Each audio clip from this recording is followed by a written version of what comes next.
We back. Part 2, baby. You ain't gonna never believe who Babylon is. You never gonna believe the brother that sold out the Hebrew, Igbo, Bantu people. Wow. I shouldn't be shocked. The word said this. Your brother gonna sell you out. For many of years, people thought it was Esau. Ha! Funny the way they teach it. White man. And it's your own red man or black man. But, if you've been here long enough, if you know, then you understand. So picking up from where we were before, let's get right into it. Braka. Reclaiming their national origin, he refused, therefore, to use the terms Negroes, black, folk, colored people, or Ethiopians. His followers called themselves Asiatics, or more specifically, Moors or Moorish American. All right, so you're going to call yourself Asiatic? Is that what you're doing? Reclaiming their national origin, he refused, therefore, to use the terms Negroes, black, folk, colored people, or Ethiopians. His followers called themselves Asiatics, or more specifically, Moors or Moorish American. All right, so you're going to call yourself Asiatic? Is that what you're doing today? You're calling yourself Asiatic when you know you're from a tribe here in America. You're calling yourself Asiatic, or more specifically, a Moorish, Moabite, Canaanite. Is that what you're calling yourself today? Hugo P. Lehman said, out of the wreck of the Garvey movement, there sprang phoenix like the Moorish American cult of which the prophet was Drew Ali. After this prophet's disappearance and the destabilization of the movement as a formally organized denomination, there sprang up the Nation of Islam. Peter Lambert Wilson said that the Circle 7 Quran mentions Marcus M. Garvey as the forerunner of Drew Ali's. Some say he was Drew Ali's cousin, as John the Baptist was the cousin of Jesus. And Moorish science is generally regarded as an offshoot of Garveyism.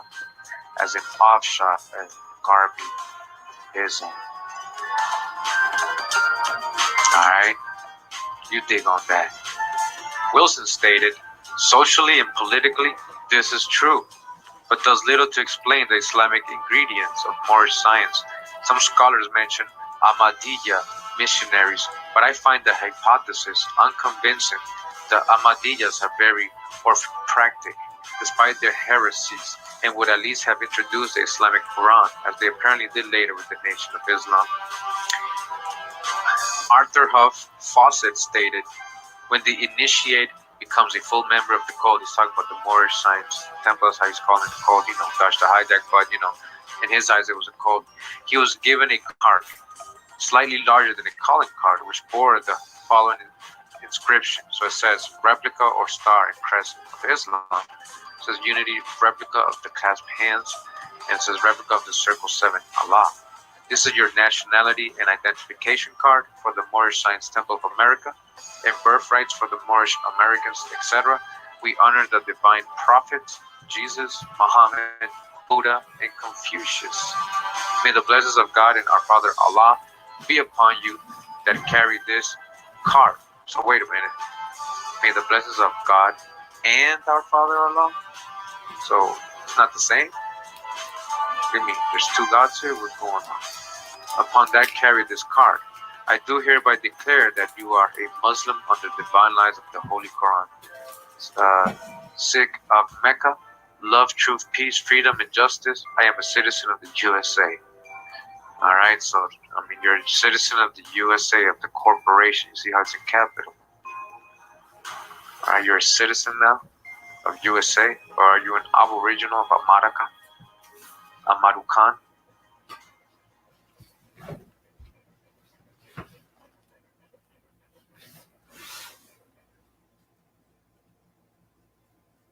Really?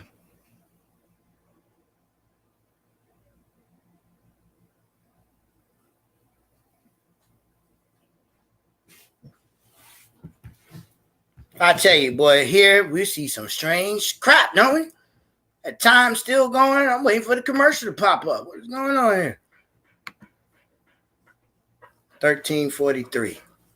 Let's hit refresh on it. I am just getting in. Promise y'all.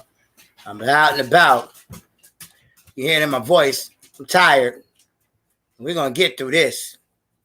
Ain't nothing about to stop me.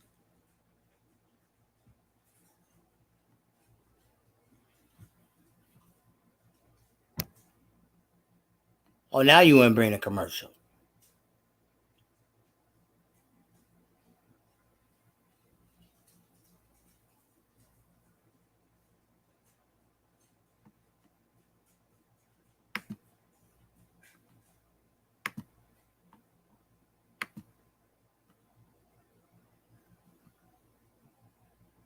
Again, Amaru'Kian.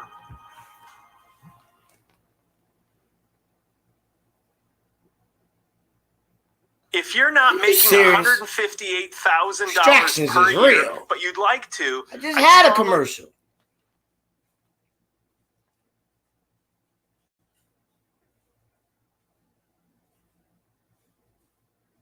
Man, you better work. I ain't accepting nothing else. Let's go.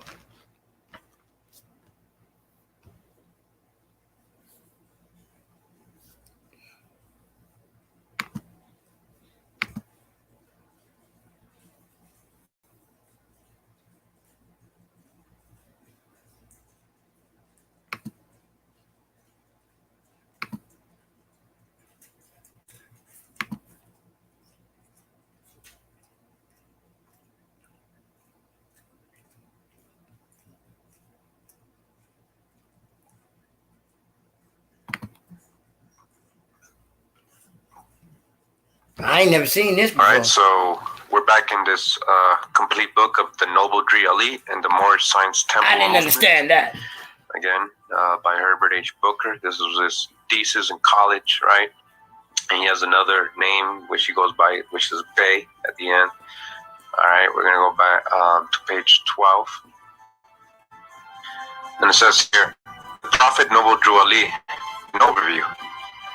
In 1913, the Noble Drew Ali established the Moorish Science Temple in Newark, New Jersey, and began teaching a synthesized version of Orthodox Islam, Garveyism, Christianity, and various extractions from Oriental philosophy, including the mysticism of the Islamic Sufis. All right, we're going to go into this more. All right, I'm going to show you how deep this goes.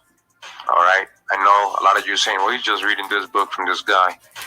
Don't worry. We're going to get it from his own words. We're going to get it a more factual history, something, that can corroborate with other things, right? And again, so it's telling you that, it was a version of Islam, right? The teachings of Marcus Garvey, Christianity, you're going to see Jesus all over his book, his Quran Bible that he made, the Circle 7, and various extractions, again, from the philosophy, including mysticism, right? This is the same people or the same teachings that eventually became known under Blavatsky. And yes, I'm going to say Aleister Crowley. Yeah, this was the same people. They said that, they went and learned from Egyptian adepts. And so we got this on the other video already in another part of this series, how Drew Ali was sent over to Egypt. We, even in the Moorish history, you go all over their websites and everything, they'll tell you that his history supposedly is that he was with gypsies, then he went with them over to Egypt, and he came back the Noble Drew Ali and adept. All right, very high initiate. All right, so this isn't too far from the truth. All right, now it says here, his ideas and philosophy provided a foundation for early African American identification with Africa as a positive source of self-development and self-realization. For the Noble Drew Ali, this heritage was most closely identified with the Moroccans of North Africa. Right? These the Berbers, the Almoravids, descendants of Goliath, the people from Canaan, got kicked out by Joshua. Is that what he's talking about? Let's not forget. The Noble Drew Ali was able to attract thousands of African Americans because of the mixing of religion, nationalism, race pride, and his simplicity of doctrine. All right, mixing of religion. The main contentions of the noble Drew Ali's religious nationalism are as follows. The key to the salvation and liberation of African peoples in the United States lay in the discovery and acceptance of their true national origin as Moors. The religion of Islam was the only instrument for African American unity, solidarity, and advancement. Whites were negative and soon to be destroyed by Allah. African Americans needed to be law-abiding and to refrain from radicalism. The noble Drew Ali urged his followers to struggle to be righteous and to build a better world for all humanity, and he encouraged love, harmony, and peace in the world, especially among African Americans. When the noble Drew Ali left Newark or Chicago in 1925, the reason he gave was he believed that the Midwest was closer to Islam. All right? He might have been referring to the Egyptian Shriners. You see that? So there is, I'm going to show you this in other correlations. I don't know how many videos this is going to take me, but, I hope you are patient with me.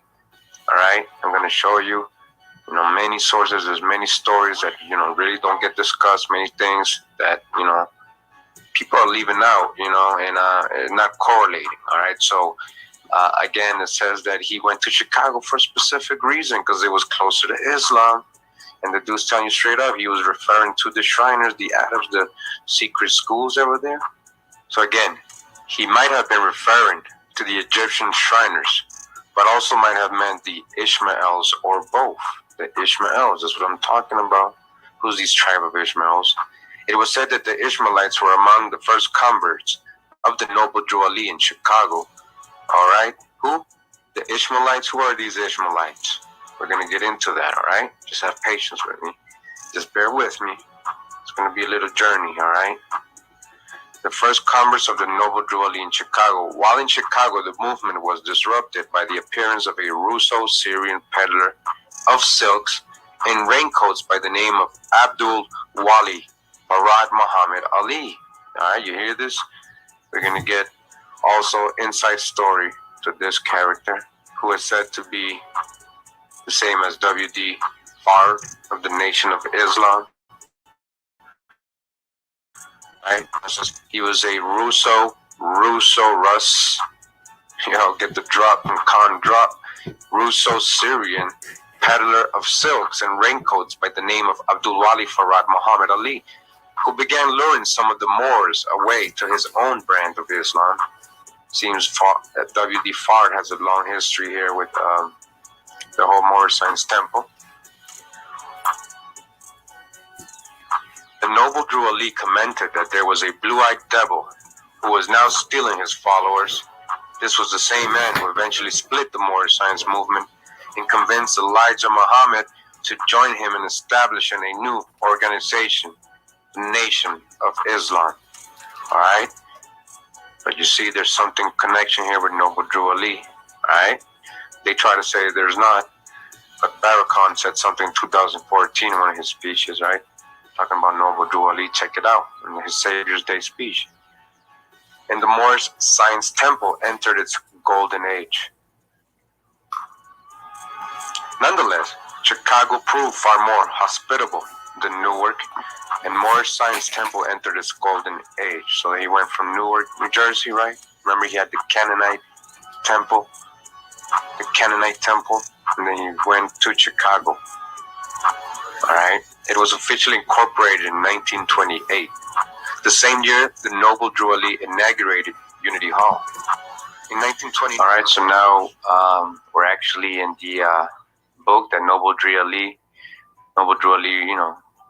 wrote the Bible, his Quran, the Holy Quran of the Moorish Holy Temple of Science, divinely prepared by the noble prophet Drew Ali, by the guiding of his Father God Allah, the great God of the universe, to redeem man from his sinful and fallen stage of humanity back to the highest plane of life, his Father God Allah. All right.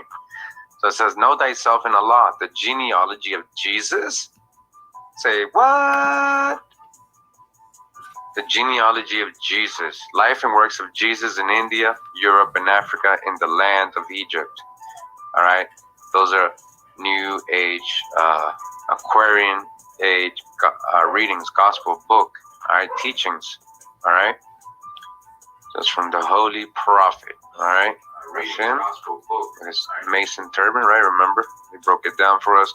Noble Drew Ali, the prophet and founder of the Moorish Holy Temple of Science, to redeem the people from their sinful ways.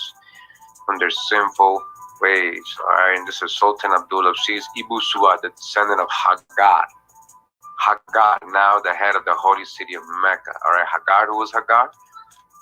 One of Abraham's wives, a slave or a servant he had, concubine. And I believe Ishmael came out of that.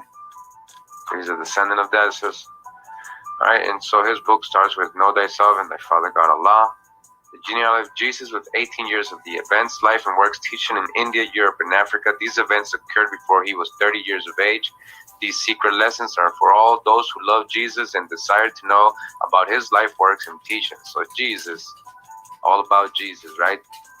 Now, Noble Drew Ali says the industrious acts. So let's zoom into this. All right, we'll go back. It says the industrious acts of the Muslims of Northwest and Southwest Africa. These are the Moabites, Hamites, Canaanites, who were driven out of the land of Canaan by Joshua.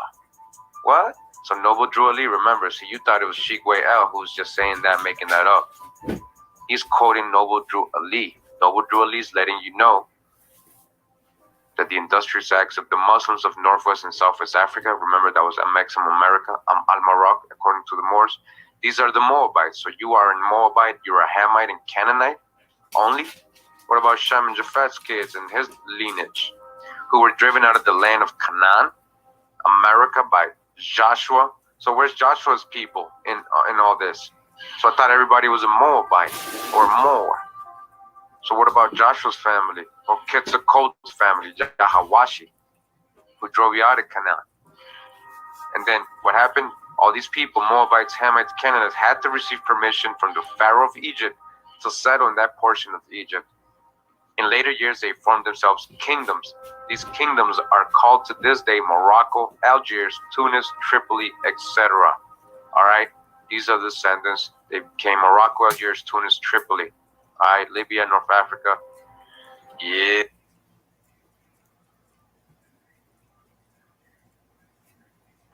Most people have no clue that in 2024, the best way right to at the good stuff, I tell you, boy. There it's Amazon's. There is no commercials. This is crazy. Yeah. All right, man. So, who's this fella right here? Who's this suspicious fella? Who's this funny character right here? What's he doing to this person? It says shadow of the Moabite, Moabite, Moabite, shadow of the Moabite. Look at this. Who did this? It says, by Asir, the Duke of Tears, shadow of the Moabite. Asir, the Duke of Tears, shadow of the Moabite. Look at this. It says the Moabite nation was an ancient. When you hear Duke, you usually think white man plantation. As we said before, he wasn't the first to slave. Your brother slaved you, taught the world how to slave, I should say us. And we see the same thing going on today. But let's keep pumping forward. Power in the old world that was comprised of the nations of the Hamites, Amorites, Hittites, and Canaanites. Well, thank you, Asir, for agreeing with what I'm saying. We're not all Amorites or Hamites. Ezekiel chapter 16, 1-3. Israel or Yahusharel, your nativity, your native. What they call the Indians? Stop it. And it said, your father's an Amorite. That's canon. Afrikanen. Truth hurts, doesn't it? So we was running the world. Factual proof. You can spam check all you want to. You can't hurt me here. This is truth. It's going to hurt a lot of people, especially you who wanted to be Moors. Y'all hate the Hebrews for real. And Hittites and Canaanites. So how can you say we're all Moors? If That's what a Moor is, a Moabite nation. All right. Altogether, they were referred to as the Moabites. Altogether, they referred to as the Moabites. Together, he's saying. So these people together are called the Moabites. Oh, we have a better understanding now. Thanks. Who asked permission of the pharaohs, Montauk of Egypt, northwest and southwest of Maxim, to establish kingdoms. Can we settle there? If it's yours, why do you have to ask permission if it's not? If it's yours? So I thought you were here since way back. Why you gotta ask for permission? These later became known as Morocco, Hammatites, all right, Hammatites, Algiers, Amorites, Tunis, Hittites, and Tripolitania, Canaanites, all right?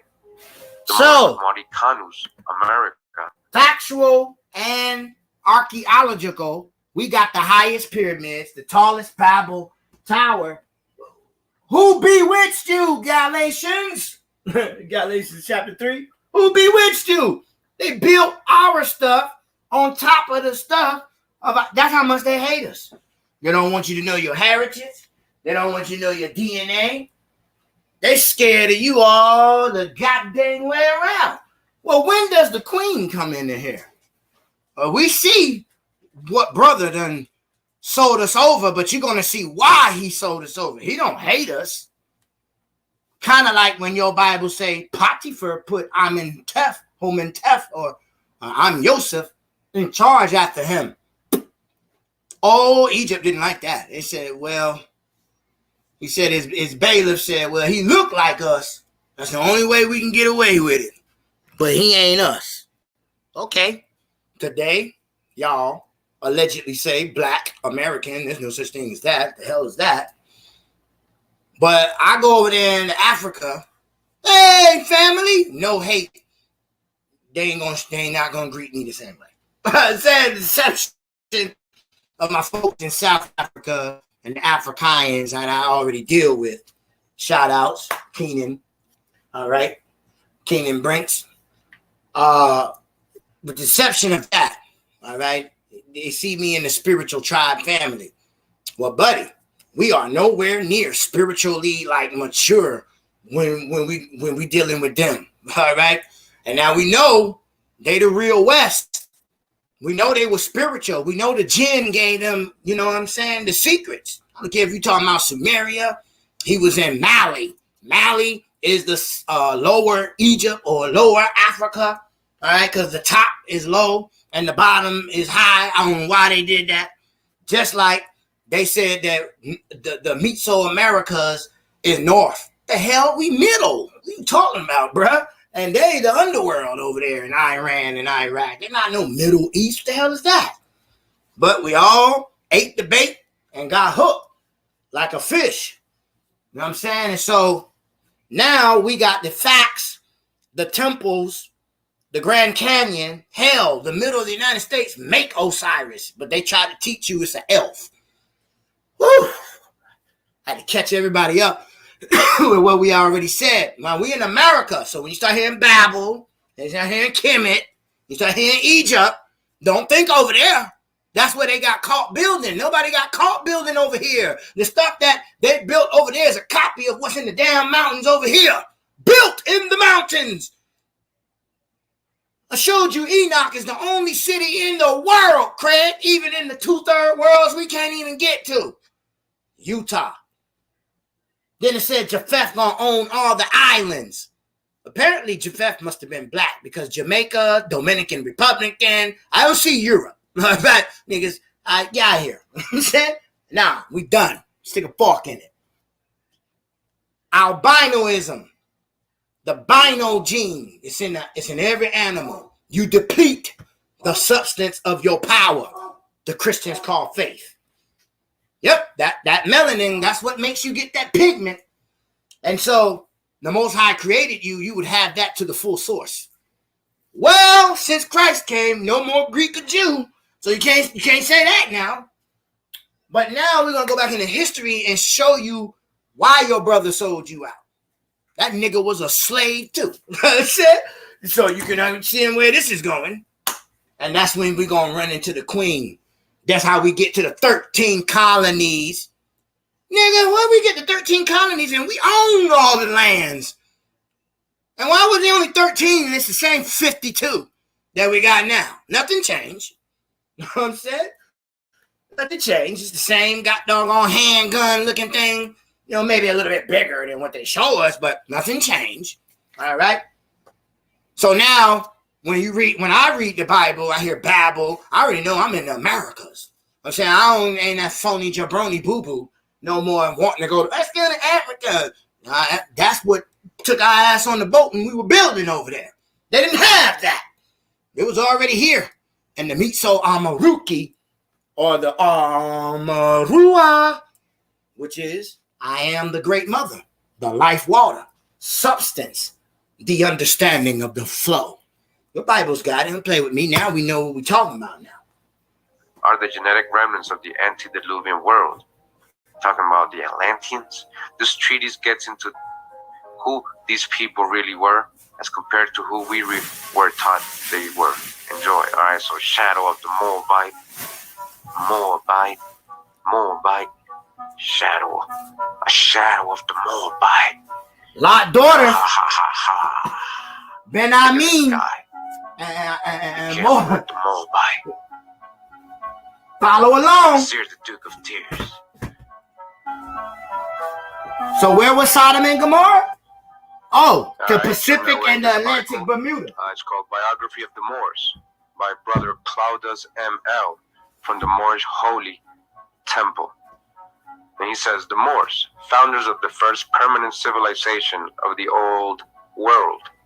The Moors, descendant of the ancient Moabites. So you're a Moabite? The Moors were at the root of civilization. They were the founders and the master builders of the present holy city of Mecca, located in Saudi Arabia. The ancient Moabites were a people always on the move. They received permission from the pharaohs of Egypt in ancient times to settle and inhabit Northwest Africa, America today, according to them, right? They were the founders and are the true possessors of the present Moroccan Empire, all right? So why did they have to receive permission from pharaohs of Egypt if it's America? What are they telling you? Straight up, what we've been telling you along, what we know. Tamari, ancient Egypt is in America. All right, this is part history I don't disagree with. I know this is the true old world. All right, you just can't hijack the whole narrative. You can't generalize like everybody was this. So many nations were here and peoples. All right, the historical events took place long before the great earthquake, which caused the great Atlantic Ocean stands today, when the ancient Moabites used to trade and transport with their brothers in the surrounding kingdoms. These historic events took place long before Europe was even thought about. It says religion. The religion of the ancient Moabites followed was the Islamic faith. The Moabites, Islamic faith? It's kind of weird. The oldest in the world, a Muslim faith which came from the heart of Allah. The Moors were responsible for the art, science, and mathematics which the world owes its step to today. Stop. All right, the reason I say it's kind of now, weird, these are descendants of Ham. Remember, we read in the Apocrypha or the sacred text when Noah and them got off the boat. It says Ham was astral projecting. You know, snooping around, where your Bible say, don't be nosy and be a talebearer. You think that's somebody with a big mouth you told a secret to. No, that's an astral projector you don't know in your house. But then when you get around this person, they always 2 steps ahead of you. You say to yourself, I swear like this nigga was at the house or something. Like it give you vibes like you were just talk about an old lady. And then when you meet him, it's like he was there and heard it at the window. I believe the word of God say, woe to them that fly by and stay at the window. Then you see this dumb shit in the movie where these black eyes, they be like, let me in. And the dummies say, come on in. And they get ate up. You know what I'm saying? Well, where's the UFO? If it was going to be UFO, it's a UFO flying by the window. It said, beware of those that fly and drop by at your window. But I'm crazy, though, huh? All right. Gobble, gobble with these demons, then. Religion, right? During the Moabite era, like the ancient Moabites of the Bible. maybe, right? Quran, the Holy Quran of the Moorish Holy Temple of Science. Oh, talking about this thing almost lost track.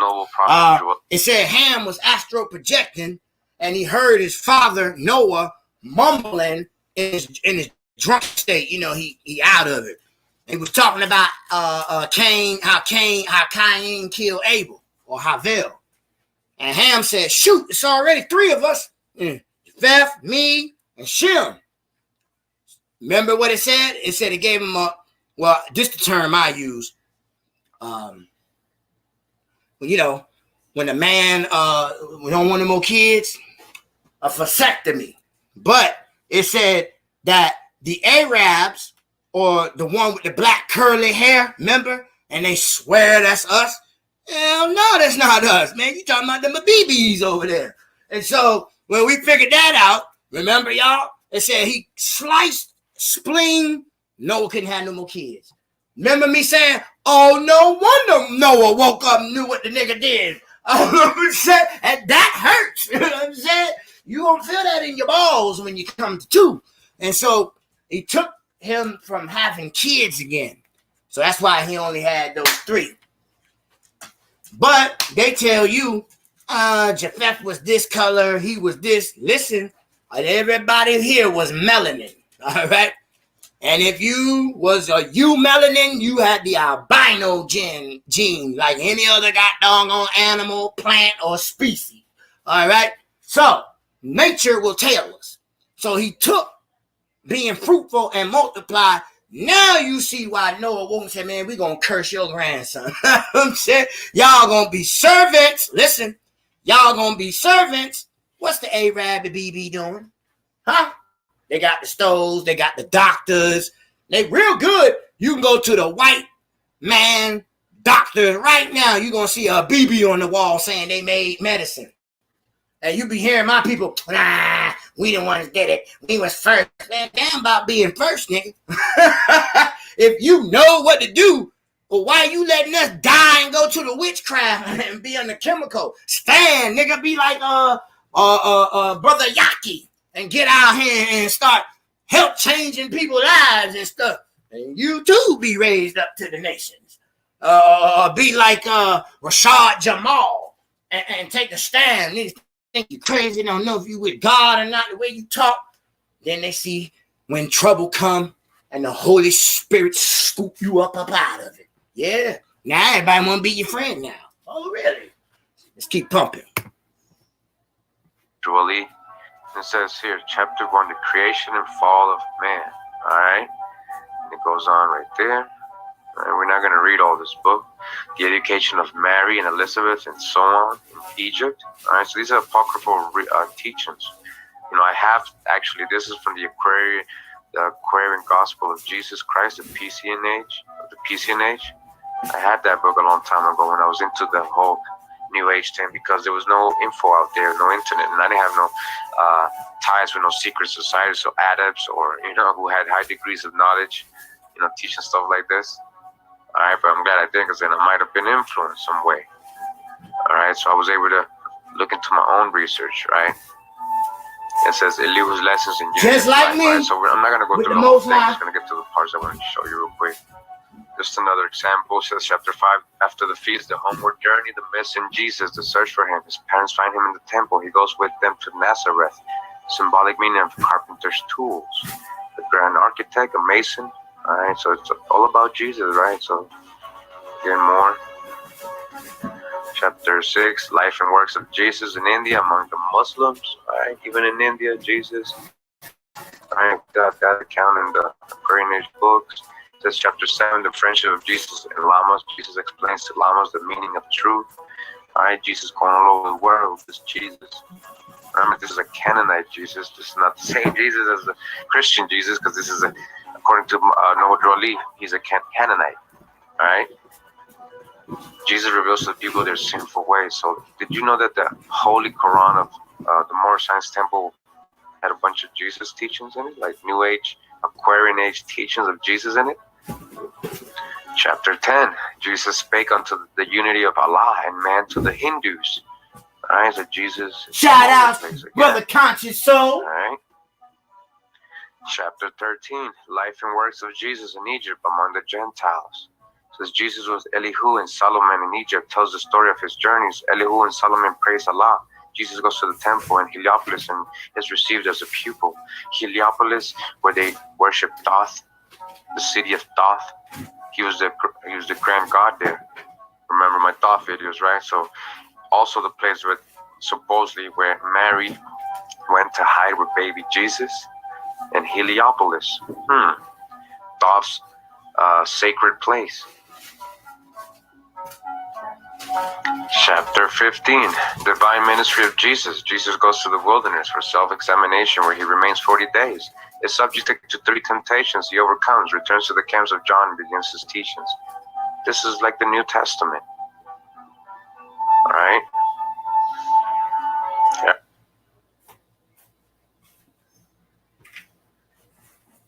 I don't want to live 9 to 5, paycheck to paycheck. I wish I would have known this 20 years ago. This is a hidden gem that people don't know about. You might be closer to retirement. Man, that's 5 seconds. Let's go. Income tax. Duh, right? I mean, we all.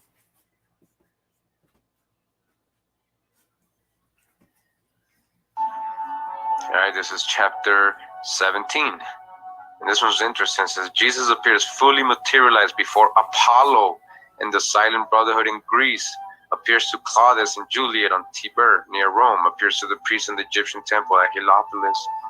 So Apollo with the Silent Brotherhood of Greece was sitting in Delphian Grove. The oracle had spoken loud and long. The priests were in the sanctuary. They looked, the oracle became a blaze of light. It seemed to be on fire and all consumed. The priests were filled with fear. They said, a great disaster is to come. Our gods are mad. They have destroyed our oracle. But when the flames had spent themselves, a man stood on the oracle pedestal, and Allah speaks to man, not by an oracle of wood and gold, but by the voice of man. The gods have spoken to the Greeks in kindred tongues through image made by man, but Allah, the one, now speaks to man through Jesus, the only Son, who was and is and evermore will be. This oracle will fail. The living oracle of Allah will not fail. Apollo knew the man who spoke. He knew it was the Nazarene who once had taught the wise men in the Acropolis and had rebuked the idol worshippers upon the Athens beach. And in a moment, Jesus stood before Apollo and the Silent Brotherhood and said, behold, for I have risen from the dead with gifts for men. I bring to you the title of your vast estate. All right, so check out what Drew Ali's letting us know. This is what Drew Ali wrote in his Holy Quran. All right, I mean, how do you interpret all this?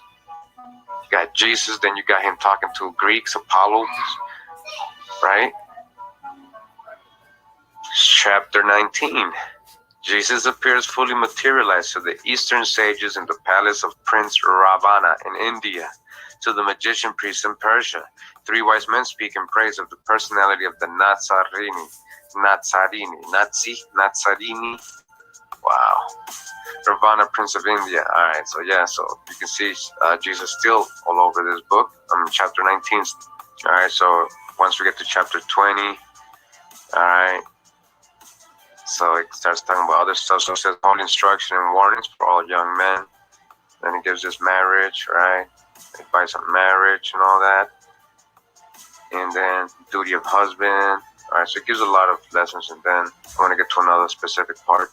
So all the way ahead in this book, almost at the end, in this chapter, says the divine origin of the Asiatic nations. All right, so it's not just Shigwe El that was saying this. I don't even know what you guys were arguing about Shigwe El, because he was just, he didn't say nothing about himself. Nothing was his opinion. He was just breaking down different scholars' work. So either way, it says here, the fallen sons and daughters of the Asiatic nation of North America need to learn to love instead of hate and to know of his higher self and lower self. This is the uniting of the Holy Quran of Mecca, for teaching and instructing of all Moorish Americans, etc. The key of civilization was and in the hands of the Asiatic nations, the Moorish who were the ancient Moabite, the Moorish who were the ancient Moabite, and the founders of the holy city of Mecca, the Moabites. All right. Number 3. This is what he's telling you. All right. Point 1, point 2. Now point 3. The Egyptians who were the Hamites, and of a direct descent of Mizraim and the Arabians, the seed of Hagar, Japanese and Chinese. All right, you see that? The Egyptians, Hamites, these are all Canaanites. Even the Japanese, the aboriginal Japanese and Chinese, all those Negro Asiatics, these were Hamites. These were Hamites. The same people migrated over to Africa eventually. Copper Hot Step and, them, the Kono Empire have been breaking this down. They made a great video once, A Build Life, and broke that down, how many of these tribes originated in Asia and in Africa today. These very dark-skinned tribes that you would never imagine came from Asia or the Middle East. But they did. And they settled in Africa. And they can trace it back to them. They're chiefs. All right. Now it says the Hindus of India. Remember, don't leave out the Hindus of India. The Hindustan, you mean Hindustan, not India. The descendants of the ancient Canaanites, Hittites, and Moabites from the land of Canaan. The Hindus are Moabites. So even the Hindus are Moabites. You're related to the Hindus too, the Moors, the Asiatic nations and countries in North, South, and Central America, the Moorish Americans and Mexicans in North America, Brazilians, Argentinians, and Chileans in South America. So they're saying that all the people over here too are Moors. They're Asian though. You're saying they're Asiatic. So how are they Asiatic, but they're here? See, they're still going with the out of Asia or whatever, out of Africa, out of Asia theory. How could you be from two places? You understand what he's saying? It says Colombians, Nicaraguans. Nicaraguans, it's like my neighbors. And the natives of San Salvador in Central America these are Muslims. We're all Muslims? So everybody in Central America is Muslims? Like, seriously?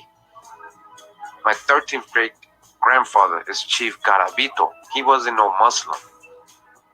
He wasn't no Muslim. The Turks are the true descendants of Hagar. Listen to this. The Turks are the descendants of Hagar, one of Abraham's concubines. All right? Who are the chief protectors of the Islamic creed of Mecca, beginning from Muhammad, the first, the founder of the uniting of Islam by the command of the great universal God. All right? So he broke down. If you're calling yourself a Moor, this is who you are. All right? And you got to dodge the hijacking a lot of this. Further down, it says Egypt, the capital empire of the dominion of Africa. It says the inhabitants of Africa are the descendants of the ancient Canaanites from the land of Canaan. All right? If you're in Africa, right, they're telling you straight up that those people are from the land of Canaan, meaning America. You originated in America. That's the true old world. So letting you know, Drew Ali knows the drop on that. We don't disagree on that. Now it says, but you're from the old man Cush. Cush is from Canaan, which is from Ham, a Hamite. All right? That portion of humanity. So old man Cush and his family are the first inhabitants of Africa who came from the land of Canaan, or America. His father Ham and his family was second. His father came later. Then came the word Ethiopia. Oh, which means the demarcation line of the dominion of Amexem, the first true and divine name of Africa. You see this? The dividing of the land between the Father and the Son. You see what they're letting you know? That one portion was for Ham and the other was for Cush or Canaan. What about Shem and Japheth's people? They don't get a lot? Only Ham and Canaan get a lot? Now let me show you. So it says the dominions of Cush, northeast and southeast Africa, right? And northwest and southwest was his father's dominion of Africa. So they're saying that Ham had northwest or southwest, which was America. Remember they showed us the map in the other article we saw earlier with a Maxim, right? So they're saying that that part of the world was Ham and Africa and all that was Cush. So what about Shem and Japheth? Where's their lot? All right. In the later years, many of their brethren from Asia and the Holy Lands joined them. All right, so it says the Moabites from the land of Moab, Moabite from the land of Moab, Moab, Utah. Is that where you settled? You asked permission from Pharaoh to settle Moab, Utah, who received permission from the pharaohs of Egypt to settle and inhabit northwest Africa. They were the founders and are the true possessors of the present Moroccan Empire. They are the true founders of the present Moroccan Empire with their Canaanites, Hittites, and Amorite brethren who sojourned from the land of Canaan seeking new homes. They had to take. Why were they seeking new homes again? Because Joshua had drove them out, right? From the land of Canaan, or the promised land. This was Shem's land. It wasn't the land of Canaan. He settled there when he wasn't supposed to. That wasn't his lot. That's why they had to seek new homes, because it got to the rightful owners by lot, by contract. All right. So the Moabites, they got together with their Canaanite, Hittite, Amorite brethren, all right, from the land of Canaan, seeking new homes. All right. Their dominion and habitation extended from northeast and southwest Africa across the great Atlantis. Yeah, what did you guys do in Atlantis? Isn't Thoth from Atlantis? Thoth the Atlantean, even unto the present North, South, and Central America, and also Mexico. Even there, yeah, you guys were here in the land of Canaan, Mexico and Atlantis islands before the great earthquake, which caused the great Atlantic Ocean. Now listen to what he says here. It says, the river Nile was dredged and made by the ancient pharaohs of Egypt. All right. So the river over there in Africa, like the one over there called the Nile, was dredged, mean it was made bigger. They kind of dug it out. So they made that as artificial. Are you saying that's artificial? Because the Mississippi is not artificial. The Mississippi is definitely not artificial. All right, so it was dredged by the ancient pharaohs of Egypt in order to trade with the surrounding kingdoms. Also, the Niger River was dredged by the great pharaoh of Egypt. Also, that one's artificial. Those ancient days for trade, and it extends east from the river Nile, westward across the great Atlantis. It was used for trade and transportation. According to all true and divine records of the human race, there is no Negro, black, or colored race attached to the human family, because all the inhabitants of Africa, not America, Africa, were and are of the human race, Pan-African, right? Descendants of the ancient Canaanite nation from the holy land of Canaan. You're not from Africa because you came from America. But your ancient forefathers where you are, without a doubt of contradiction. So that is Noble Drew Zali's, I guess, history of the races, I guess, and it's just, all I see is one perspective, honestly, and there's always two sides to every story, right? So, that was mostly what I wanted to show you from this book, all right? The end times, the fulfillment of the prophecies, all right? John the Baptist, the forerunner of Jesus, all right? Marcus Garvey, I guess, was saying that Noble Drew was going to come as a prophet. That's what they're saying. Marcus Garvey out of Africa. Let's go back to Africa. Marcus Garvey. Yeah, there's something going on here. They're both Masons. Yeah, there's something definitely going on here. All right. I think you think it's cool to just be a Freemason and be in secret societies and all that, and it's okay, all right, but it's all right. You just don't force all this on everybody. Don't generalize, because we are independent researchers. So when you come over here and tell us something, we're gonna research it, all right? It says the fine sons of daughters of Asian nation of North America need Asiatic nation, so they're Asiatic, need to learn to love instead of hate, and to know his higher self and lower self. Stop loving, man. Stop hating, man. You need to start loving, stop hating more bite. Asiatic. If you're from Morocco and you're all that side in Africa and all that Canaanite, then I guess you are Asiatic. This is the United of the Holy Quran Mecca, says, for the instructions of all Moorish Americans, all right? So this is the Holy Quran of the Moorish Holy Science Temple. Know yourself and your God Allah, all right? That you may learn to love instead of hate. Every man needs to worship under his own vine and fig tree. That's true. The uniting of Asia. The uniting of Asia. Quran, Asia, Jesus, man. All right. So I just wanted to show you this book so you can, in case you never come across it, I have a lot of versions of this book. So, you can see from Drew Lee's own words what he was teaching and what the people actually in these early Moorish science temples were. I remember they had the Holy Quran, this one, and they had the Bible to study. All right. So he had clothing. He wore clothes like a Freemason, right? So they said about Noble Drew Ali. Well, We know he actually went to Egypt and became initiated, right, into secret society. So, I mean, it's no lie, right? I mean, they acknowledge it and say it's their ancient science first. So, Freemasonry, which is true, you know, that started with so-called black people, you know. We know that. So, this book is called The Craft and the Crescent. It says Freemasonry and the Black Muslim Movement in America by Michael S. Schneider. All right, so it says Marcus Garvey and the United Negro Improvement Association, Noble Drew Ali and the Moorish-Slave'S Temple, Wallace D.F. and for part in the Nation of Islam. The Nation of Islam, the Honorable Elijah Muhammad Minister, Louis Farrakhan, the Nubian Nation of Moors, Nation Gods of Earth, the 5%ers.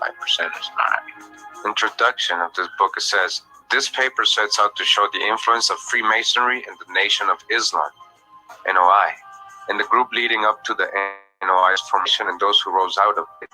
These groups are created of necessity because of the unfavorable social atmosphere toward African Americans in the United States at the beginning of the 20th century.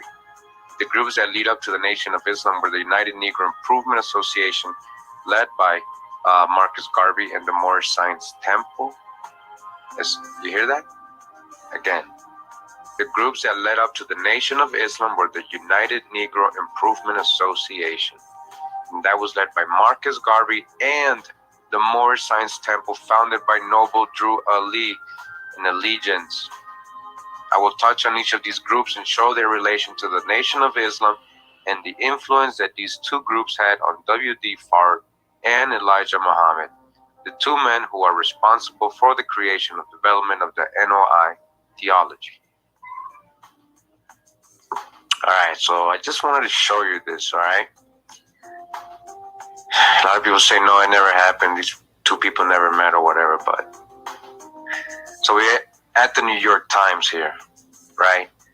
And there's an article here from, I believe, 1920 or actually 1993. They were talking about something that had happened in 1920. So this is an article from May 22nd, 1993, section 1, page 18. You can buy the originals right there, this little section right here. All right, I'm going to read it to you. It's down here. Now it says, Black Muslims enter Islamic mainstream. Front page, May 3. Misses a key historical fact on the introduction of Islam in America.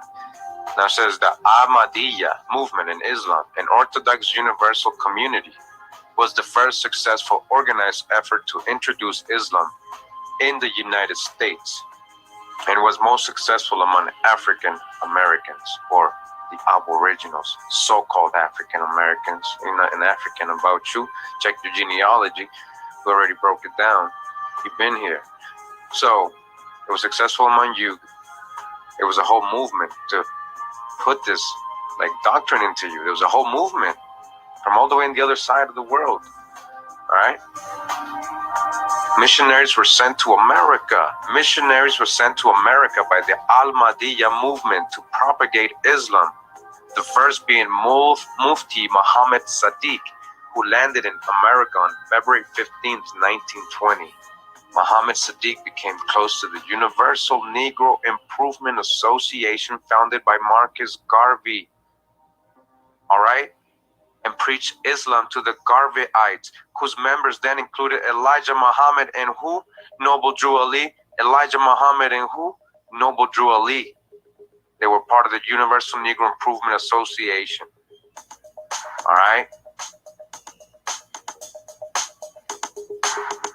So we go back to this book. It says that the group, right, the groups that led up to the Nation of Islam were the United Negro Improvement Association, led by Marcus Garvey and the Moorish-Slave'S Temple, founded by Noble Drew Ali. All right? It's telling you straight up. All right, so we're in this website now, the Moorish-Slave'S Temple, the Divine and National Movement of North America, the Moorish American National Republic, all right? So is this from Shigwe L2? No, right? So it says the Prophet Noble Drew Ali and Marcus Garvey connection. All right, they knew each other. What do you mean they didn't know each other? In the early 1900s, there were many mighty men and master teachers around. Two of those great men were the Prophet Noble Drew Ali and Marcus Mosiah Garvey. By taking a look at the time period, it is clear to see that both these men clearly knew each other, and most likely they knew each other before they started their individual movements. All right? Prophet's Noble Drew Ali started his Moorish movement in 1913. Marcus Garvey Jr. started his movement in 1914. It is clear that the Prophet Noble Drew Ali held Marcus Garvey in high regards because he allowed his name to be stated in the Moorish Holy Quran. It reads in chapter 48:1-3, the last prophet in these days is Noble Drew Ali, who was prepared divinely in due time by Allah to redeem men from their sinful ways and to warn them of the great wrath which is sure to come upon the earth. John the Baptist was the forerunner of Jesus in those days to warn and stir up the nation and prepare them to receive the divine creed, which was to be taught by Jesus. In these modern days, there came a forerunner of Jesus who was divinely prepared by great God Allah, and his name is Marcus Garvey, who did teach and warn the nations of the earth to prepare to meet the coming prophet, who was to bring the true and divine creed of Islam, and his name is Noble Drew Ali, who was prepared and sent to his earth by Allah. All right, so this is in the Moorish Holy Quran, chapter 48. That's Noble Drew Ali giving himself credit, like, hey, he wrote about me coming. All right. It says, today, amongst Moorish Americans, Marcus Garvey is known as the forerunner of Prophet Noble Drew Ali. All right. So it talks about Marcus Garvey, how he was born in Jamaica. And it says here, it is said that Deuce Muhammad Ali influenced, shaped Garvey's speeches and led him to organize the Universal Negro Improvement Association, the UNIA, in Jamaica in 1914. It has been suggested that the UNIA motto, One God, One Aim, One Destiny, originated from Deuce Muhammad Ali's Islamic influence on Garvey. So this is the dude he influenced, that influenced Garvey says. It says, Marcus Garvey appears to have learned many sciences, history, and spiritual science from Deuce Muhammad Ali, which would go well with the Independent United Order of Mechanic lessons he knew. The Independent United Order of Mechanics started in 1757 in England and spread to the United States, Central America, the Caribbean, the Netherlands, and Canada. The mechanics are associated with Freemasonry. All right, it's not a mechanic, like it's Freemasonry because of the similarities with the degrees. All right, Freemasons. These are all Freemasons. See what I'm showing you? You're starting to understand. Marcus Garvey then went on to establish many successful businesses because of his Freemasonry connections. Between 1919 and 1927, Marcus Garvey was charged and jailed in between that time pertaining to alleged mail fraud. In 1927, Prophet Noble Drew Ali went to visit Marcus Garvey in federal prison. A picture of the postcard Prophet Noble Drew Ali sent to his wife at the time speaks about that visit below. All right, so this is the postcard. There's also a newspaper which speaks about Prophet Noble Drew Ali. Braka, my big bro. Boy, Paka, awesome, yeah, boy, Paka. I don't know when. Yeah, I'm doing a lot, trying to stay up. I'm running around. I hope no commercials got y'all while I was gone. You know what I'm saying? But I just seen on the real quick. I was like, I gotta go speak to my bro real quick, son. So, the elder here, he's seeing it's the truth. Shout outs to you. Conscious Soul, I shout out, because he was up here talking about the Muslims ain't no different. Shout outs to you. You always said red niggas been us. I had to say it like that. I know you know I don't mean no disrespect. Braka. Newspaper article, the Chicago Defender says here. The Chicago Defender, all right, November 19, 1927, I think it says there. 1921 to 1967, number 19, 1927, yeah. So it says, Noble Drew Ali returns after long visit. All right, let me see that. It says, Noble Drew Ali, prophet, founder, and head of the Moorish National Divine Movement, has returned to the city after an extended visit in the South. Prophet Ali motored from Chicago to Atlanta, Georgia, where he spent a few hours visiting Marcus Garvey. He visited Marcus Garvey. He knew Marcus Garvey. They talked together in the federal prison. Mr. Garvey was very much pleased with the splendid uplift work being done by the Moorish Divine Movement. He was happy with the Moorish Divine Movement of Noble Drew Ali. The organization has launched a drive for more members. Persons desirous of learning of great work that is being done are asked to write Prophet Ali, and they give it 3603 Indiana Ave, Chicago, All right.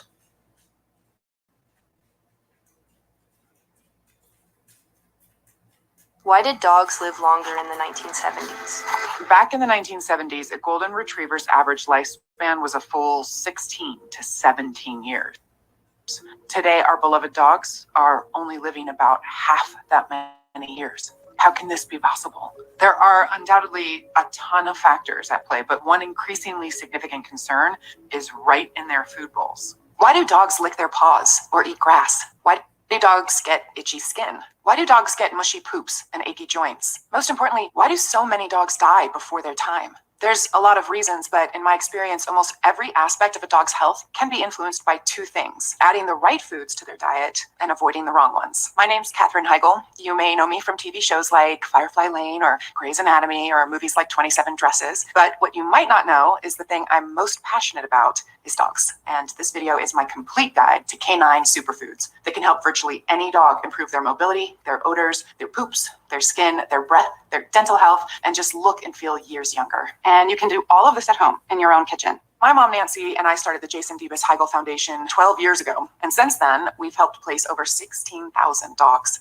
into loving homes. But after working with so many dogs for so many years, I have to say, we're seeing more health issues these days than ever before. For some breeds like golden retrievers, they've seen their lifespan cut from up to 17 years in the 1970s to as low as 10 years today. What happened? After consulting with some of the world's top veterinarians and animal health experts, I feel we can look at one thing in particular: food.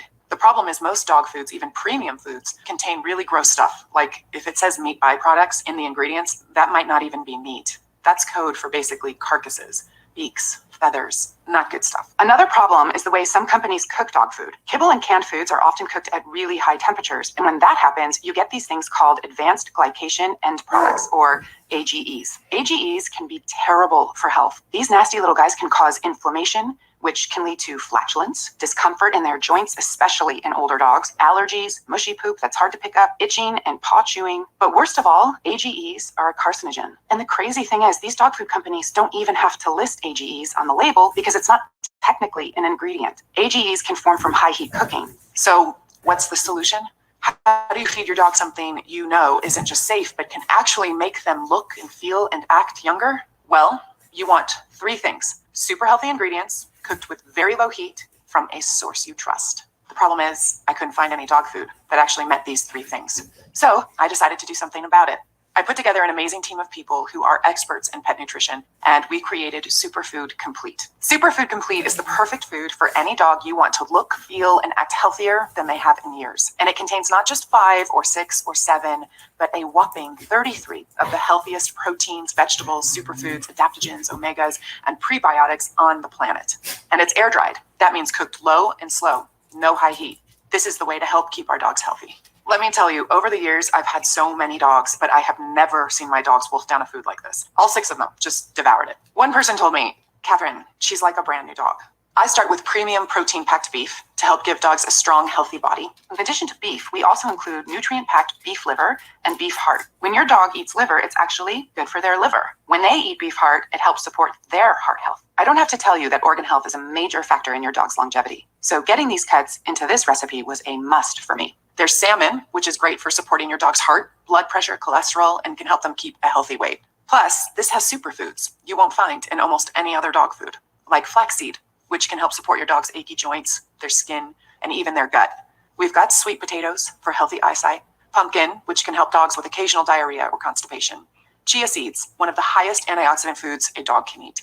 And if you want serious health benefits, we've included both turmeric and lion's mane mushrooms, 2 of the healthiest things I believe a dog can eat, period. Plus, it's loaded with practically every vitamin, mineral, and nutrient. Literally anything you can think of to support your dog's health, this food was designed to help.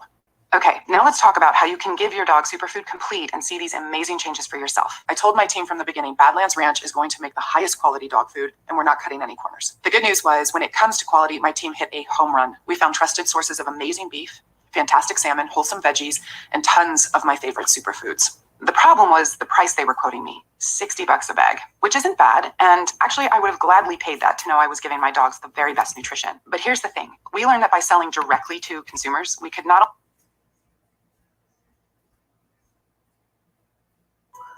All right, so now we're in this article from the University of California, Riverside. It says Noble Drew Ali in the Moorish Science Temple, a study in race, gender, and African American religion, 1913 to 1930.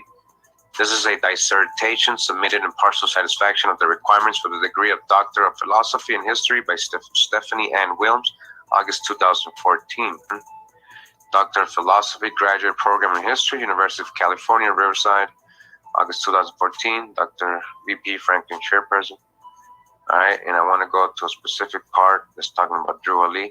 Even though this person gets into a lot of deep stuff, like it says, it takes into account of the influences Marcus Mosiah Garvey and the Universal Negro Improvement Association had on Moorish science, the impact of Freemasonry and photography, and the success and spread of Moorish science photography, like advertisement, and the role of women within the early temple. Right? It talks a lot about the Masonic and Freemasonry, but I'll get you to this part. All right, so this part right here. Now, if you research the history of Noble Drew Ali, right, or Timothy Drew, right, you see that there's no census records. There's no, like, they don't know. And the story is basically a story that he's the son of, he has like 3 different parents, according to the 3 different views on it, right? And so one of them is that, you know, he's from the an adopted son of Cherokee slaves. So an adopted son of Cherokee slaves. So the son of a slave, or an adopted son of a slave that ran away from his aunt after his mom died, right? You know, we read the story before. We're going to go back into it again. And then he ran away and went in with the gypsies. They called the gypsies. These were what they would call the tribe of Ishmael. These so-called gypsies were the tribe of Ishmael, with these like indentured European servants. They had, you know, these Arab last name, Ishmael. So what was going on here? We're going to dig into that. And other parts of this, we're going to dig into all this. Tribe of Ishmael and his connection with Drew Ali. But I wanted to show this. This was, I ran into this in another article on the internet, but I'm glad I found it here. It's in one place. All right. Because, yeah, his birth and all that's a mystery. So there's another thing here, theory. Well, not a theory. There's actually more factual information about a real person named actually Thomas Drew. All right. So now I want to show you this card here. It says Professor Drew, the Egyptian Arab student. The Egyptian Arab student. Remember that, you know, he went to Egypt. Circle story. He went to Egypt. He found an ancient Egyptian mystic cult. An ancient priest there gave him an initiation, blindfolded him, and then accepted him into his secret society. And then he came back and started doing everything he did, right? All right, so remember, so they call this guy Professor Drew, the Egyptian Adams, all right? According to the oral testimonies of members of Moorish science, Noble Drew Ali first began his teachings as Professor Drew, Egyptian Adams student, and continued them through his organizing activities in the Canaanite temple. Although there is no date or citation available for the advertisement of Professor Drew, a World War I draft registration card from 12 September 1918 in the 1920 United States Census placed a Thomas Drew, all right, Thomas Drew, at the same address, all right, at the same address, all right. While the first name Thomas conflicts with previous accounts of Drew as Timothy Drew, the information from the draft cards and census records suggest otherwise. You got to go with the census. What does it say in your genealogy? Census. The draft card from September 1918 reports that Thomas Drew was born 8 January 1886. This is the same year that Drew Ali was supposedly born. All right, this is a real person that they got here. Has the same birth date, the same date followers and historians cite as his birthday, and also cites him as a Negro man of medium height and build with black hair. Ultimately, Drew was disqualified for service in the war because the muscles on his forearm were badly burned, just like the story of Drew Ali, how his aunt tried to burn him and Allah saved him. Remember, so he ran away, his wicked aunt. So this person, Thomas Drew, is badly burned. He wasn't qualified for service in the war. So it says this physical feature of Drew Ali also parallels the Moorish-Slave'S temple follows stories of Drew's childhood. There's stories of his childhood, his childhood, right? Where he was cast into a fire by his aunt. The draft registration card also places Drew as a laborer for the submarine boat corporation in the port of New Jersey. As a laborer in the port, Drew would have come into contact with workers from different countries. So he was all around the world. Is that when he went into Egypt? Because he was in service. As the corporation at its peak employed 25,000 people. The census record from January 1920 confirms Thomas Drew's residence at 181 Warren Street, New Jersey. All right, Thomas Drew, 1920 census. The census lists Drew as a preacher on public streets. All right, who is this? Indicating that between September 1918 and January 1920, Drew had begun formulating some version of his religious movement. It is unclear what specific religious affiliation Drew had at this time, since the only early record that has survived is the advertisement of Professor Drew, Egyptian Arab student. Despite oral testimony that connects Drew to the Canaanite temple, there is no further evidence that tangibly connects his early religious efforts to the Canaanite temple. There is evidence on the advertisement for Professor Drew that he was already combining Islam with Christianity. As he states on the card, "I am Muslim," and also indicates that he was the divine ability to interpret the Bible while also offering information about the lost years of the life of Jesus. Jesus, we already got that, right?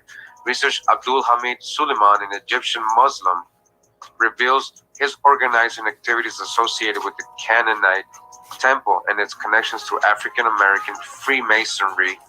Freemasonry, again, here we go. This information about Suleiman's activities and the Canaanite temple suggests that Noble Drew Ali and his creation of Moorish science may have been influenced by the work of Suleiman. Religious scholar Patrick B. Bowen identified in an article, Negro Freemasons Incorporated, in the New Brunswick Times on 4 February 1910, which reported the incorporation of Mecca Medina Temple of ancient free and operative Masons. In August 1922, Suleiman attended the African American Masonic Convention, where he presented himself to Caesar R. Blake Jr., the leader of the ancient Egyptian Arabic order, nobles of the mystic shrine. You hear this? All right. This was connected to the Egypt here, also referred to as the Black Shriners. All right. And insisted that Shriners come under protection of Mecca Medina Temple, what he referred to as the true shrine. These insights about Suleiman and his connection to the earlier forms of Masonic Islamic organizations further complicate the history of Noble Drew Ali and the creation of the Canaanite Temple in 1913. Both Mecca Medina and the Canaanite Temple may have been, as Bowen suggests, one of the many African American Masonic factions that had been springing up since 1894, inspired by rhetoric of the Black Shriner movement. Drew Ali may have been involved in the formation of the Canaanite Temple, but it seems that he previously documented timeline of 1913 is highly unlikely. Moreover, it was not until 1920 that Drew Ali formally associated himself as a preacher, as documented in the 1920 census. Although it is not impossible that Drew had been involved in shaping the Canaanite Temple, his presence has not been documented in any sources related to the organization. All right. So check this out. So here's a newspaper article. Let me just try to zoom in. All right. It says, converts sought by Mohammedans make special drive among Negroes of U.S. Dr. Abdul Harstan Suleiman, a native of Arabia, of 143 West 103rd Street, Manhattan, the high priest of Mecca for a number of years, has inaugurated a movement for spreading Mohammedanism among the Negroes of the United States. A number of Muslim groups have been started, particularly one in Newark, New Jersey, under the name of the Canaanite Temple. Under their leadership, the temple, it is reported, has attracted a large membership group of Negro Muslims have combined with the Turkish and Syrian groups throughout the United States. All right, Dr. Suleiman has gathered together these groups with the Turkish and Syrian groups in this country, and they have decided to create a mosque in the northern part of Manhattan Island. Under the leadership of Dr. Suleiman, there will be a movement conducted among the Negro people throughout the United States to convert them to Mohammedanism. All right, so it says article discussing the early Canaanite temple. All right, so I think she's showing you for a reason. So look what she's going to say. So it says in the article of the Brooklyn Daily Eagle, this is from the Brooklyn Daily Eagle from the July 15th, 1923. All right, that article we just read. It says the Canaanites Temple of Newark, New Jersey was attributed to Dr. Suleiman. It says Drew Ali's involvement with the temple has been reported only in oral histories. While the spelling in this report does not match other historical documents on the Canaanite Temple, the Associated Press often printed typos in spelling and punctuation errors. The article does not mention Drew Ali, only Dr. Suleiman. Bowen cited the activities of the Mecca Medina Temple as early as 1910 and posited Suleiman's possible involvement with that group. The Brooklyn Daily Eagle article states that this Suleiman was the leader of the Canaanite Temple with other Muslim groups, and he was the high priest of Mecca for a number of years. It is also announced that he has inaugurated a new movement. So you see that article didn't even mention Noble Drew Ali is what she's pointing out of the Canaanite Temple.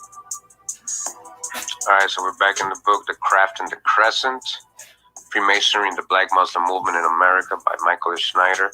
All right, so we just went to that article. They're talking about Freemasonry was a big part of that, right? They were linking a lot of people together. We were over here a little bit earlier, talking about the United Negro Improvement Association and Marcus Garvey, Noble Drew, founded by Noble Drew and Marcus Garvey, right? You remember that? So we went and found out that they actually were in the, members, Elijah Muhammad, Noble Drew Ali of this organization. That says many books have been written about each of the groups listed above, so I will not go into a great deal of their general history. I have listed a selected reading page for further study. The Order of Freemasonry is the grandfather of all fraternal organizations and has some impact on each generation. Freemasonry has been segregated for most of its history in the United States, yet its impact on both black and white societies cannot be disputed. Many leaders of both races have been members of this organization, and the teachings of Freemasonry show in their actions. Freemasonry had filled in a need in two cultures of both black and white. African Americans have transformed Freemasonry into a social and religious sect that continues to be driving force in society today. All right, it says Marcus Garvey, the United Negro Improvement Association. All right, it tells the story. All right, so further down on this regarding Marcus Garvey, it says Marcus Garvey was a member of the Prince Hall Freemasonry. All right, Marcus Garvey was a member of Prince Hall Freemasonry. Let's go back to Africa, right? What he was saying all the time, right? Mary Lefkowitz states to a large extent that UNIA was organized along Masonic lines. It had a significant benevolent function. It had a constitution based on the Masons. It also had a potentate, and potentate's helmet closely resembled the ceremonial hat worn by Masons in special parades. Note the picture above the Marcus Garvey in a similar uniform to that of a Knights Templar of the Masonic Order. All right, so let's go back. See, the time when he's dressed, the way he dressed, and all that. Many African American Freemasons at the time believed that Freemasonry actually started in the advanced civilization of ancient Egypt. This helped African Americans identify with Freemasonry, as it was thought to be based on ceremonies in ancient Africa. One of the UNIA main doctrine was that black men should leave America and return to the homeland of Africa. You see, that's what Marcus Garvey was telling you. Go back to Africa. All right, Noble Drew Ali in the Moorish-Slave'S Temple of America. A man named Timothy Drew. All right, so we just got his name was really Thomas Drew. All right, Thomas Drew founded the Moorish-Slave'S Temple in 1913. He was born in North Carolina on January 8th, 1886, right? Same day as Thomas Drew, who actually has some census records. He converted to Islam after a visit to Saudi Arabia. Marcus Garvey and his group heavily influenced Drew, and after Garvey was deported in 1927, many of his followers joined Drew's organization, many of Garveyites. All right? Remember, they told us we're leaders in the Moorish-Slave'S Temple. Many of the Garveyites were leaders in the Moorish-Slave'S Temple. We got this reference in another source in the last videos. All right. He took the name Noble Drew Ali and proclaimed himself a prophet of Allah, God. He was a member of the ancient Egyptian nobles of the mystic shrine, commonly called the Black Shriners. Noble Drew Ali, ancient Mason.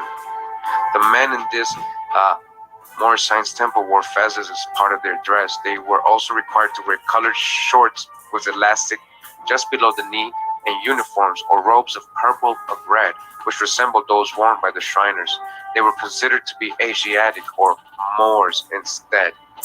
Asiatic or Moors instead of African American, instead of the Aboriginal of America. He thought that the Moors were superior to the white race. Noble Drew Ali stated that Jesus, according to the temple teaching, as a black man tried to redeem the black Moabite, only to be executed by the white Romans. In their meeting, they would practice rites that were not to be spoken of outside of the order. You can't do this. Keep it a secret. They had their own marriage ceremonies that consisted of 30 Yeah, I know I'm gonna say something. Man, this whole time, Moabite. He like that word, don't he? members and were conducted by the divine minister. If they were to quit the order, they would be required to commit suicide according to the oath taken upon joining. Outside of their meetings would be placed a guard who would push a button that would turn on a light at the podium. This let the speaker know if some unwanted guests were coming. If so, they would change their tone of speaking. They had different colored lights for different occasions, depending on whether or not they thought the visitor to be a government informer. Some of the titles of their officers are as follows: Grand Sheikh, National Counselor; Lieutenant Governor, Sheikh, Minister, Assistant Grand Sheikh, Divine Minister, Supreme Grand Advisor, Supreme Grand Governor. They would carry membership cards with them at all times, which consisted of the following: this is your nationality, an identification card for the Moorish-Slave'S Temple of America, and birthright for the Moorish Americans, etc. The brain power you want is not in a bottle, capsule, or magic lamp. It's in your brain right now. It's about the size of a cashew. It's over 200 million years old. It's a brainwave, but it's the Most High. Substance of faith. Moorish Americans, etc. We honor all the divine prophets: Jesus, Muhammad, Buddha, Confucius, Buddha. May the blessings of God, of our Father Allah, be upon you that carry this card. I do hereby declare that you are a Muslim under the laws of the Holy Quran of Mecca. Love, truth, and peace and freedom. I am a citizen of the USA. You're a citizen of the corporation, USA, capital letters. Noble Drew Ali, the Prophet, went over segment Chicago. So you see, that's the card. We read it in the other book too. They were required to learn an examination of question and answers to be part of the organization. This was taken from the examination portion of Freemasonry. Noble Drew Ali also wrote the Quran as revealed to him by Allah, containing the Moorish view of creation to the end of time and the fulfilling of prophecies. Ali's Quran focused on the history of the black man and his evolution to its current state.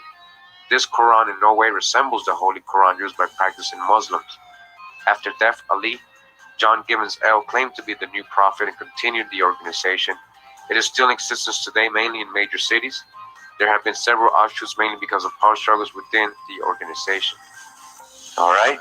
So, found this article. I guess it was inscribed. All right. So, but I don't think it was always inscribed. A lot of info in here, esoteric, and a lot of knowledgeable info actually. Too. I'm not gonna front, but you're just gonna see a perspective they got. That's from this. What I want to show you. So this is called CM Bay. Certificate number, there's a number, and more civic relation concepts, bro. Taj Tariq Bey. All right, you see the more. There's Asia.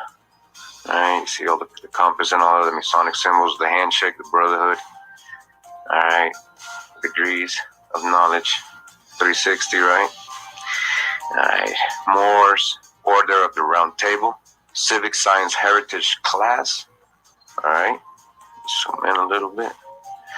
And it says, Moors, the descendants of the ancient Moabites. Moabites, you are the ancient Moabites. All right, so it's not just Sheikh El-Way saying this. Noble Drew Ali's been saying it, and everybody else. who was taught under him. All right, you are the descendants of the ancient Moabites. Really, is that? So you're a Moabite, Canaanite. So when you say we're all Moors, you're saying we're all Moabites? You know what I mean? So that's like generalizing, right? You know? So it says the true indigenous people who inhabited the northwestern and southwestern continents, lands of ancient Amexem. You know, this is their, this is their whole story. This is what they call America. They call it Northwest and Southwest Africa. Amexem, Al-Morok, now called the Americas, North, Central, South, and the adjoining islands. Through the reconstruction of historical writings, the Dark Period, these peoples and their lands have been renamed or branded to confuse the people concerning the true geographical location of their native lands, which are under European siege colonization. Moors are bound to the continents of the Americas by heritage and birthright. All right, so when they're saying Moors, when they're talking about ancient Moabites, or or are they talking about dark-skinned people? Because they kind of always mix those two all the time back and forth. And so, yes, there were so-called Negroes over here in America, and this is their birthright. Yes. All right. So if that's what you mean, then we can agree on that. So it says Amexem here, and it shows, you've probably seen this in the internet. It says Northwest and Southwest Amexem, along with the adjoining islands, land of the Moors, the descendants of the ancient Moabites. You're a Moabite. You're from Moab. You're a Moabite. Canaanite Moabite. That's who you are. In these contemporary times, Amexem is called America. All right. So it shows here, right? Northwest Africa, Southwest Africa. Word Africa didn't even exist. You know what I mean? It's not even supposed to exist back then. Like, So they have all the lots. So you got all the lots now. So you had Ham's lot over there, then you got Shem's lot, Japheth's lot, and you got all the lots, I guess, right? These are some of the names Amexem has been called. It says Amexem, Mu, Morok, Al-Morok, Northwest and Southwest Africa, North and South America. America is the prefix of Amexem and the suffix of Africa. But Africa didn't even exist back then. What do you mean? America, Al-Morok, American, Al-Moroccan, Moorish, American. It says Moors, the descendants of Moroccans, and born in America. Again, Moors, the descendants of Moroccans, and born in America. Al-Moroccans. It says Brother Taj Tariq Bey, Moor, Order of the Round Table of Northwest Amexem. All right, so we're in this book right here called Conquistadors of the Red City, the Moroccan Conquest of the Empire, Muhammad III. And shout out to Treda Wakandan for the drop. He passed me this info on Instagram. Make sure you follow this brother. He got a lot of drop, a lot of knowledge, a lot of receipts, a lot of proof, a lot of research. So go follow the brother. He has a good Instagram page. He also has a YouTube, Treda Wakandan. Yeah. All right, so this is the book we're going to get into right now. So we're in page 55, just to get a little reference. So they're talking about Al-Mansur. I guess he was the ruler of Morocco during a time when, they were doing business and commerce with England, Queen Elizabeth. All right. So let me just start right here. It says, meanwhile, Al-Mansur also developed his diplomatic and commercial ties with England. This country offered a lifeline out from in between the Spanish Ottoman hammer and anvil predicament. So see this, the Spaniards were allied with the Ottomans, and they had a lot of power and, going all around the world and doing conquests, like in the Americas especially, right? Because this is in the 1500s we're talking about. So the Spanish already got the whole Americas from the Portuguese, right? The Ottoman, it seems to have an alliance with them, right? So the Morocco is trying to get an alliance with England, right? So it says this burgeoning relationship was also timely, since the ransom money had dried up and the sugar receipts from London were indispensable to paying his army. As never before, the sugar was flowing out of Safi and Agadir, and the manufactured goods of London and beyond were poured into Marrakesh. In 1582, the greater danger was past. Spain was disengaging from North Africa, and the Turks appeared to have finally accepted Moroccan independence. While the Algerians remained a worrisome neighbor, the threat of foreign invasion appeared to be, at least for a time, over. Freed from such immediate concerns, Al-Mansur began to act upon his desires. Most of his musings were directed at the only foreign ruler he seemed to trust to any degree, Queen Elizabeth I of England. With her, he formed a Barbary trading company. So Al-Mansur, Morocco, right, formed a Barbary trading company with Queen Elizabeth, all right? The Barbary trading company with Queen Elizabeth, all right? Remember, this is before they went and settled their colonies in the Americas. There's an alliance here before that, right? In exchange for sugar and saltpeter, she agreed to provide timber for a Moroccan fleet. On another occasion, Al-Mansur negotiated for her to build him 10 galleys. The two corresponded of an alliance against Spain.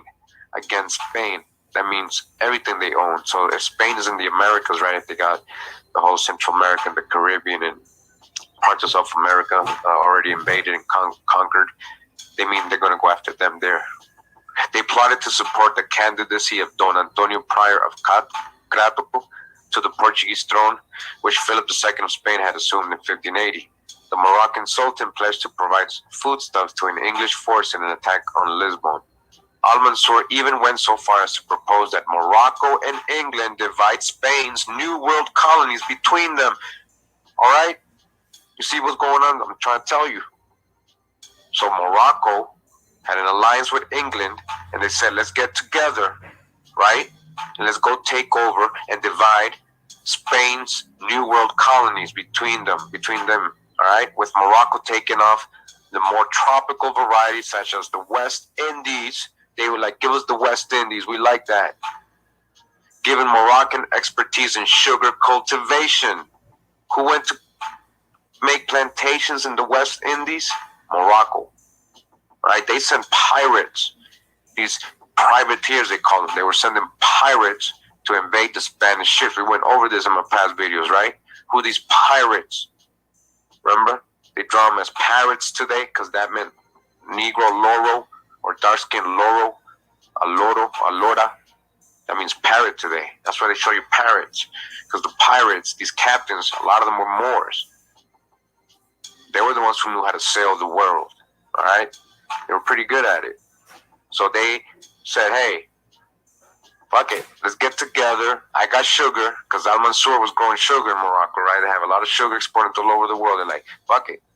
Give me the West Indies. I'll help you go against Spain, right? So I can go cultivate over there, all right? Given Moroccan expertise in sugar cultivation, he reasoned this would be appropriate. It was all very grand for a kingdom of land lubers whose army was reliant on foreign soldiers and mercenaries. Ahmad al-Mansur's correspondence with Elizabeth went on until her death, a few months before his own. While the Queen's letters reflected diminishing expectations of al-Mansur's missives were unremittingly grandiose. Taken as a whole, they are a catalog of wishful thinking. All right?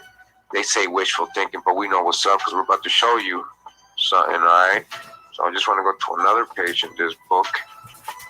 So again, they had sugar, right? So it says Moroccan historian and statesman Sajani, all right, reported that among the first things Sultan al-Mansur did after his great victory in the Sudan was to build sugar refineries like pyramids. According to al-Fishtali, al-Mansur built many sugar refineries in Shishawa in the south of Morocco with gold from the Sudanese campaign and cheap labor. Black slaves obtained from the Sudan, it says, the Sultan must have been inspired to restart the sugar industry on a large scale, a lucrative product with a ready market in Europe. Al-Ifrani died in the years has reported that Italian marble was exchanged for Moroccan sugar, weight for weight. Paul Berthier, drawing from primary sources that discuss the use of slave labor in sugar production. Slave labor in sugar production, you see, they were good at this. Identified a set of toponyms associated with the regions in which sugar was produced. Dior al-Abid, the house of slaves, and Radat al-Bid, cemetery for slaves. All right, know these names. the village of slaves. Look at this. And Al-Asur, the aqueduct of slaves in Shishawa. In Sus, a largely Berber-speaking area, Berber, the toponym in close proximity to the sugar refinery of Tasimur, was called Agrum Isam, or something about slave, right? Meaning the gathering place for slaves. So wherever they had their sugar plantations, right? In all these places, Al-Mansur, right? The Moroccan dude, right? In Morocco, that's where they said that's where the slaves was gathered, because they were working the slaves there, like plantations, like eventually happened in the West Indies, right? Like eventually happened in the West Indies, same system before. Right? They had this already established in Morocco. Spanish chronicler Luis del Marno Carvajal noted that in the 1550s, the European captives were used in the Sus to produce sugar. European slaves appeared to be less numerous than enslaved black Africans. The sugar produced in these areas was of high quality and exported to European countries such as Italy and France, but especially to England, because during this period, Morocco had an alliance with England. Al-Mansur's foreign affairs with England under Queen Elizabeth were intriguing. After the initial commercial alliance, Queen Elizabeth was interested in a military collaboration with Al-Mansur, a military collaboration with the Moors, England with the Moors. In a letter to Queen Elizabeth in 1601, Al-Mansur proposed that Morocco and England together. Oh, now they form an alliance. That's the mark of the beast by the slave who used to run the world. Dagon, Dugan, Dragon led, formerly called the Moors, Mormon, and mermaids. And then the queen of the Babylon of that whore, Revelation chapter 18. Good God Almighty. See, you should cut that white crap out, that racism. Which now you see how stupid these fools look. Conquer the West Indies, expel the Spaniards, and occupy the land under a joint authority. All right? And this is exactly what was going on. And we know this is history. All right? We know the English had war with the Spanish. We know the English were sending pirates, invading Spanish colonies. We know this. We've gone over this a lot, right? We know that the first so-called Negroes that arrived in America in 1619 were actually taken from a Spanish ship. These were Indians taken from a Spanish ship. They were pirated by English so-called privateers. They were raiding the Spaniards. This is exactly what they were talking about. So again, it says, all right, Al-Mansur proposed that Morocco and England together conquer the West Indies. All right, expel the Spaniards and occupy the land under a joint authority. The Queen was well disposed to attack the Spaniards in their colonies. Oh yeah, we could do it over there, but not in their homeland. Yeah, let's go to war with them over there in the Americas. Consequently, she asked the Sultan of Morocco to provide 100,000 pounds for the joint scheme. Al-Mansur envisioned the occupation of the West Indies in the following letter that he wrote to the Queen. Besides, we must treat of your army and of our army. We shall go to those countries of people in the land. After that, with the help of God, we shall have subdued it. So they're talking about coming here to America and taking your land, so-called Negro Aboriginal. And they say with the help of God. So they're saying Morocco and England, we shall have subdue it. For our intent is not only to enter upon the land to sack it. It's not just that we're going to sack it and leave it, but we're going to possess it and that it remain under our dominion forever. Our dominion forever. We're going to make sure that these so-called Negroes never know this is their land. We're going to make sure we're not just going to sack it and leave it. We're going to stay here. We're going to possess it forever under our dominion, Morocco and England, by the help of God, he says, to join it to our state and yours. And therefore it shall be needful for us to treat the people in thereof, whether it be your pleasure, it shall be inhabited by our army of yours, or whether we shall take it on our chart to inhabit it with our army without yours.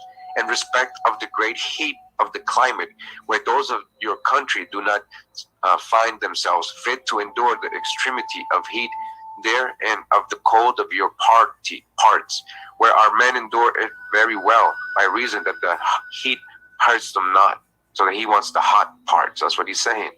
The letter continues to emphasize that this will be a joint venture in which the two parties will equally share in the profits of the West Indies. In the profits of the West Indies, tobacco, sugar, cocoa, everything. By dividing it so that every party would know its share. The letter calls the Queen's attention to the benefit of such an alliance by stating, "In your high estate shall know that in the inhabitant of those countries, by us and you shall have a great benefit. First, for that those countries of the East are joining to many King Moors and infinite nations of our religion. And further, if your power and command shall be seen there with our army, all the Moors will join and confederate themselves. All the Moors will join by the help of God with us and you, Morocco and England." So it says, coincidentally, both rulers died in 1603. And their alliance regarding the colonization of West Indies did not materialize. All right, now this book goes on to say that, they both died in 1603, right? Well, so it's so funny how, right after this, they colonized America, right? So James the First, right? All right, so King James. But anyways, they say that the alliance regarding, the colonization of West Indies did not materialize, so it didn't happen. But just look at history, and what I've been showing you in all the other videos. We know how to dodge the hijack, because we're about to show you something. What is the Great Seal of the United States according to a Moor? We're gonna get into that, right? So we're talking about Confederate, right? What he just said here. We're talking about all the Moors might join and confederate themselves. Confederate, all right. All right, so we're back in this article. Again, CM-based certificate of more civil relation concepts. Says a major part of this civic booklet focuses on CM-based copyright certificate. All right, so this is his work. All right, it's not mine. This is his work, which is registered in Washington, District of Columbia, Library of Congress, Copyright Office. It has been prepared for Moorish Order of the Round Table, study classes, and those who desire to protect the Moorish nation from unlawful abuses. Now says, trusting to assist the Moorish nation, this booklet, one of his series, is presented with love and sincere determination for the good. All right. Since truth needs no apology, fear not. The Moors must study and learn to operate in their sovereign capacity. Ergo, Great Seal, working for the justice land for all Moorish Americans. And then you got all your symbols here. All right. All right. So I want to show this. It says the Constitution of the United States is the law of the land, with all the treaties in force. Treaties. These are the instruments of law used to gauge and adjudicate any matters of violation, controversy, or infringement between the Moors and the foreign European Christians. Between the Moors and European Christians. Who, the English? The United States has a dual national seal, two sides of one seal. The Great Pyramid on the back of the U.S. dollar bill is the emblem of the Asiatic Moabite Moorish nation. The pyramid with the all-seeing eye, that's the Moabite with the all-seeing eye.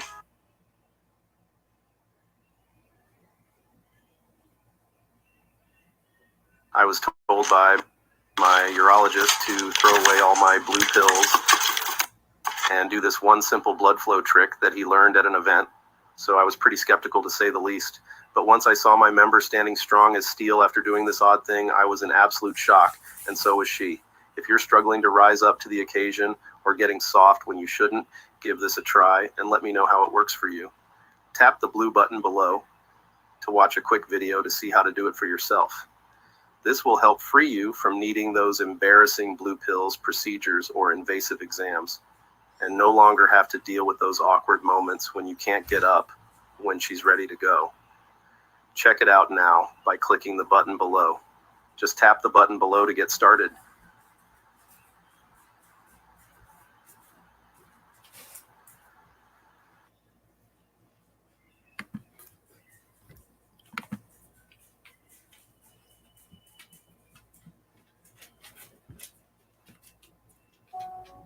Drive 50 miles east of Silicon Valley, California, and you will see beautiful multi-million-dollar homes and picturesque vineyards.